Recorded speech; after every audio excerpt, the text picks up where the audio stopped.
Так, ну что, корпус камина закончен. Как я говорил, следующий этап штукатуривания. Разумеется, перед штукатуриванием силиката кальция его стоит прогрунтовать. В принципе, для скамола можно использовать любую грунтовку. У них нет какого-то специального состава. Единственное, на что хочу обратить внимание, это обязательно закрывайте стекло каминной топки. Как бы вы аккуратно не грунтовали, у вас в любом случае будет капли попадать на каминную топку.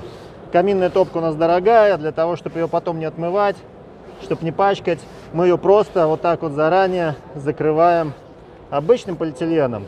А если вы следовали нашим рекомендациям и оставили зазор между силикатом кальция и стальными элементами каминной топки, то у вас как раз вот здесь будет зазор, в который вы сможете тщательно установить полиэтилен. Запихивается он туда просто при помощи шпателя, например, ну или любого такого подручного инструмента, который позволяет сделать эти вещи. Силикат кальция невероятно гигроскопичный материал, то есть он очень хорошо впитывает влагу. И грунтовка впитывается замечательно. Поэтому не ленитесь, прогрунтуйте несколько раз.